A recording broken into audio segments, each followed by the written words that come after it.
Welcome to this video where I will be playing a rapid game and explaining my thoughts during it. So we started out with pawn to e4, pawn to e5, knight to f3, and now I will play the move knight to c6, defending my pawn on e5. So he plays the move bishop to b5, now we've entered the Rue Le Pes, and I think I will play the Berlin. Let's try to play the most solid opening in chess. Okay, so he castled the king. I will take the pawn on e4. The idea is the next move, black will usually play knight to d6, hitting this bishop on b5. So he plays rook to e1, and I will continue with my plan. Knight to d6, hitting this bishop. So right now we're still in the theoretical part of the game. I will now block my king with the bishop because this rook on e1 was hitting my king, and that's why I need to block. And some point I will probably castle the king. Right now he has to take into account that I'm attacking this bishop on b5. He takes on c6, so this is not considered the most challenging way to play, but I will recapture now with the d-pawn, hitting the bishop. Okay, so he plays bishop to e2.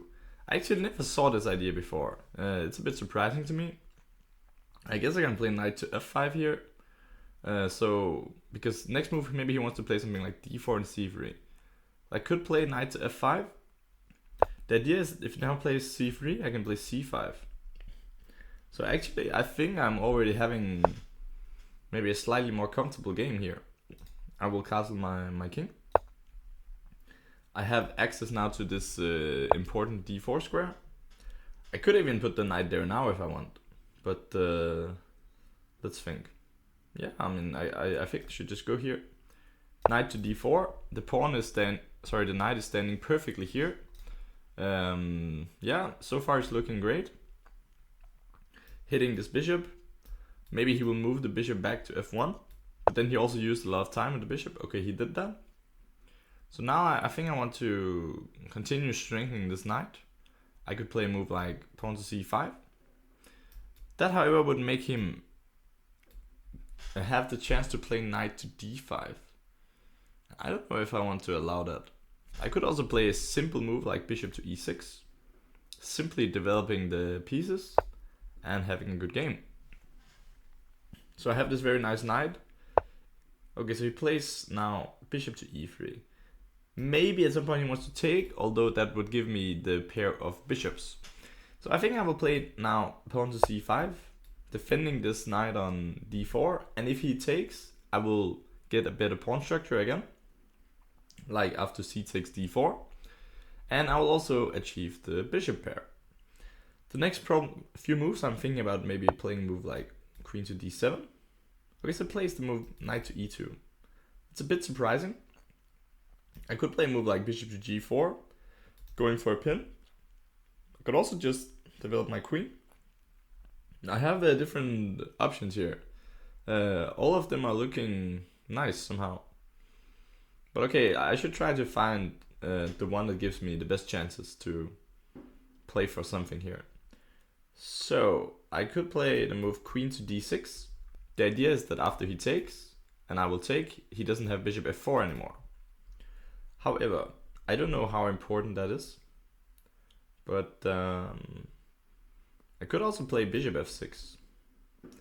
Yeah, I have different ways. Okay, I'll play this queen d6 move. Why not? Let's see what happens. So now if he takes me, I will take back.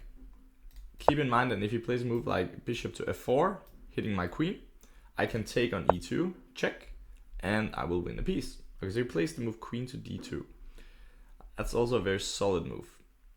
So I think I will continue it in a very similar way. I could also play take on e2, but I don't know if I want to. Let's play bishop to f6. Now perhaps he will take, and play the move bishop to f4. Yeah, I expected this. So now I have the choice between taking with the bishop here on d4 or take with the pawn. Both look pretty fine. I don't know which one is better. It's not easy to say. But okay, I'll take with the pawn. Now intending to at some point to play this move c5. Now you can see that maybe the queen, there was also some downside to put it on d6. But now I can at least go to b6, at some point hitting this pawn on b2. And if he plays the move b3, which is very solid, I want to play the move a5, playing for space on the queen side.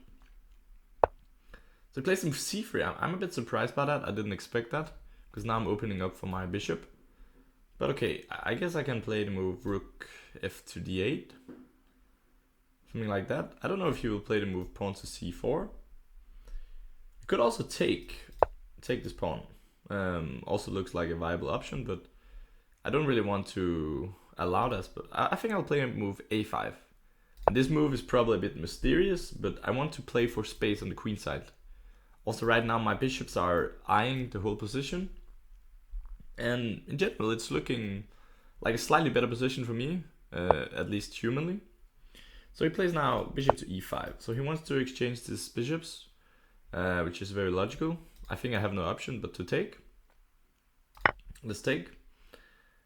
And then I think I will simply continue with my plan of playing a4, trying to pressure him at a later point with maybe a3 or just taking space on the queen side. I can also at some point play the rook to d8, one of the rooks. Also I even have ideas of playing rook to a5 if I want to exchange some rooks later. But in general, what I like about my position is that this bishop here on e6 is slightly better than the bishop on f1, who's only doing defensive tasks of defending the pawn on g2 and the pawn on d3. While my bishop is hitting the pawn on a2 and also controlling some key squares here on the king side. But okay, let's see what's going on. As usual, the time for me, I have to play fast, but you know, there's a trade-off by explaining a lot and playing fast, but we will see what he will do. If he plays the move c4, it's a bit weird that he didn't play it already here. I was quite surprised by that move, because in general, white does not want to take this pawn on d4, because after I recapture, white is left with a weak pawn on d3. So he plays the move pawn to c4. Okay, he wants to close the game. It's very understandable. I think I'll now play the move pawn to c5. The idea is to defend this pawn chain with d4 and c5. And in general, it's looking okay. I don't know. I also have some ideas of playing a3. Trying to play for some dark squares. I guess I plays the move rook to e1. Very logical move. I could play a3, but then he'll play b3 and close the game. Another plan I could play is to eventually play for b5. So I think actually I'll play my move queen to d6. Sometimes hinting at this rook, but also just preparing at a later point, maybe to push this pawn to b5. So let's see what he wants to do. I think the position is around equal, probably. I don't know if I'm better here. Also, his rooks are pretty strong here on e5 and e1. But okay, we'll see what's gonna happen. I can also sometimes I really want to play the move a3, but because when he plays b3, this pawn is weak. The only problem I see is a bit hard to attack this pawn on a2. And that's the thing in chess. If there's a weakness, but you cannot attack it, it's not a real weakness. Okay, so he plays pawn to g3. So I guess he wants to play the move bishop to g2. This is logical. I could play b5. In general, I want to play the rook here, but then he'll play queen to a5, which is annoying. I guess I can... What should I do here? Yeah, this is not easy now. I guess I'll play b6. The idea is a bit sneaky. It's like if he plays bishop g2, I want to play rook to b8. Now I can play b5, and he does not have the move queen to a5 disturbing my position. He plays now bishop to d5, intending to trade these bishops. It's also a very logical move. And actually, now I think about it, I think my plan of playing b5 might be a bit too slow, unfortunately. So here I have to figure out what I should do instead. Maybe I should just take here, actually. Yeah, I think I'll take. And then we'll see what he'll do. He'll take it like that, okay. Now play queen to c6, keeping an eye on the e8 square. And in general, I think the position is quite equal here. I know that he has an open file and maybe a good rook on d5, but also I have a bit more space and the position in general is quite solid. One problem I could face is that I haven't made any luft for my king so far. That means that my king cannot escape in case there will be a rook on the back rank. So at some point I would like to play probably h6 or g6. Okay, so he plays the rook there. I think I should just play rook to e8 now, intending to trade some rooks. Let's see what he wants to do. So he could play a move like queen to e2, enforcing the control over the open file. Then I could play a move like king to f8, but that could lead to us trading all the pieces, which is a bit sad. So I don't know if I want to do that, but maybe I don't really have a good choice. Do I have something better? I could also take and move my rook. I think that would be a bit more interesting. Like take here, and then I can move my rook maybe to c8 or a8, something like that. I'll move it to c8, and then sometimes also I can play b5. Now, what's really stressing right now is that I need to create some luft for my king. I need to play either g6 or h6 next move. Because otherwise, I always have to watch out for some back rank checkmate, which is kind of annoying. Okay, so he's taking his time here. We're also getting a bit down on time, 3 minutes against 4, but we'll be okay. I like this idea of playing b5. Okay, he plays very solidly. He plays queen to e4, but actually I'm happy to trade the queens now, because I will take, and I will play king to f8, and at some point I'll play this idea with rook b8 and b5. I can even actually play the move b5 immediately now, and if he takes, I'll play rook to b8, and I have pressure in the position. So I think I'll go for that now. b5. The only concern I have is when he plays the move rook to e5, or he plays b3. So now it's a very interesting situation, because in some way I would like to have this pawn on a3, but probably I'm not going to promote it. I could also take here on c4 now. I think I'll actually do that. I think I'll take here. And then I'll play the move. I want to play rook to b8, but then he'll play rook e5. It's getting very double-edged here. If I play the move, like if he takes back with the b pawn, if I play f6 to stop rook to e5, he can instead go to e6. And yeah, it's still looking fairly drawish, but okay, it's at least interesting. I could also actually play the move a3 at some point. Like, and then my pawn will be very strong if I ever win the a2 pawn. Okay, so he's taking quite some time here. It's also quite an interesting decision, because he could also take with the d pawn, but that would give me a protected passed pawn on d4, which is quite nice usually, and that would mean that pawn endgames usually are very dangerous for white. For example, like if you take with the d pawn and I will take and play something like rook to e8, this pawn endgame could be winning for me. I'm not sure. It could also be a draw, but I think I'll go for it, because I don't think I have any losing chances there. Like, because the thing is, if I take and play rook b8, he'll play rook e5, and then I have no chance to win. So I think I'll play rook to... I think I'll try rook to e8.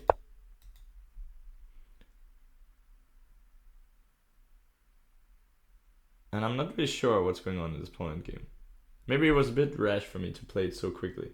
Usually I always tell my students that they have to think a lot before entering pawn endgames. But I don't think that I'm losing there. Because if he ever plays the king to d3 and plays pawn to b4, I can take, and I have a strong pawn here. It should be fine. It will be very interesting. Maybe it's still a draw, but at least he has to be careful, I think. That's my feeling. Okay, so he goes for it. He'll play king here, I'll have to go here. I think I should simply...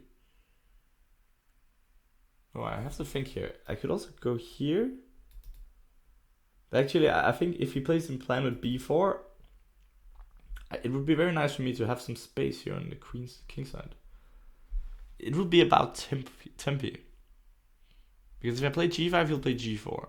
So I have to be very creative now how I do this. Okay, I think I'll play the move f5. Then I'm also stopping his king from going here.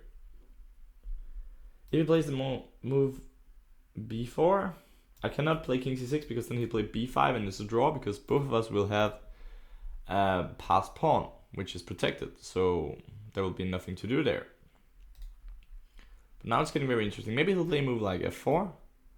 He could literally play any move here, like h3, h4, f3. But I also feel like when you have white in such a position, you want to play the move pawn to b4 because you want to take this pawn. And that's what he did, so I will take now. Now I have to think very carefully if I want to play king to c6. Because if I play king c6 and he plays c5, I also have sometimes the idea of playing king to b5. And then there will be some race. Okay, anyways, I think I should go to c6. This feels like the right square. Although I also have a move like g5. And if you play c5, I can play here, b3, take, king c. That looks like a draw. I think I'd have to go king c6 if I want to have any chances of winning. Because right now if he plays the move c5 and I play b3, plays king to c3, I will take, and I think the pawn endgame is winning if I get my king to f3. So the position is very complicated, very interesting, because I have a lot of waiting moves. Like if he plays the king back, he's in big trouble because I'll play the move king to c5 and the pawn on c4 will probably be lost eventually. He plays the move h4, logical move. I think I want to play g6. Okay, I'm not sure. Let's try g6. Because I also have the idea of waiting with king to b6. I have a feeling that I should be winning here, but I have to play very fast because the time is running out. It'll be interesting here. He's also taking time now. Like h6. Okay, so he goes for c5. So now I have king b5 and I have b3. King b5, king d5, b3, c6, b2, c7. Is this winning? Because I have some queen e4 check, but nah, this should be a draw. I think I should play b3. But I think this endgame should be winning for me. Maybe it isn't, but I have to go here. Now I have f4 idea. I think it should be winning. Play f4.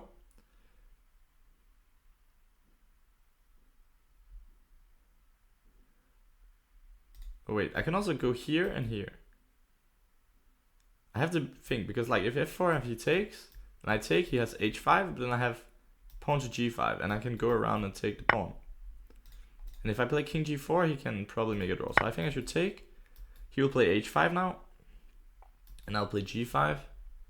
And I think he should be losing here. Like, I have this 2 against 1. I would really like to play, so it goes here. I think actually I should play h6 now. Because then next move I can play king g4 and take the pawn. I don't know if it's smart for me to, I'll just take. Okay, I have no time. This should be winning. Like king f3, I have h4. Okay, now I have king g4. Like this is winning now, I'm sure. Let's push the pawn. Okay, let's go. Play g4. I mean, most moves are winning here. Let's take. Let's go here. Now I just don't have time. King h1, I have g3. g3 and g2. Now I should mate. And it's a mate. Okay, so that was an interesting game. It ended up in a very exciting pawn endgame. Let's just quickly go back and see what happened. So it was a rook e1 Berlin. I played knight to d6, he took the pawn, to b7. And because he played this move knight takes c6, I got a very comfortable game. So this is not to be recommended. Usually white plays bishop f1, which I also have in my course. I have on the Berlin, where I recommend this line for white. But after knight takes c6, pawn takes d6, bishop to e2, knight f5, I got a very easy game because I could put my knight on f5. I have the pawn on c5 and I had easy development with my bishops. So he plays knight to c3, castle, d3, and then I had a nice game. But then it was probably quite equal for a long time. He played very fine. But then in the end game, it got really exciting because I had this idea with b5. And here probably he should take with the with the b pawn on c4, and it should be a draw. But he takes with the d pawn, and this pawn game looks very tricky for white because I have this protected passed pawn on d4. And if white stands still, I can sometimes bring my king via b6 to a5 to b4. So in the game, I ended up winning because this pawn here on b4 was stronger than the pawn on c4. And after we ended up trading it, my king was simply too active, and I ended up winning the h-pawn. It should be said that probably white can try something like h6 here, trying to get my king further away. And what white needs is to exchange this pawn on f2 for the pawn on g5, because that would mean that I only have the h-pawn left, and that would be a draw. But after I played h6 and won the pawn, I think there is no way back, and I ended up winning the game. So I want to thank you a lot for watching, and I hope you'll be seeing more of these videos. So see you around.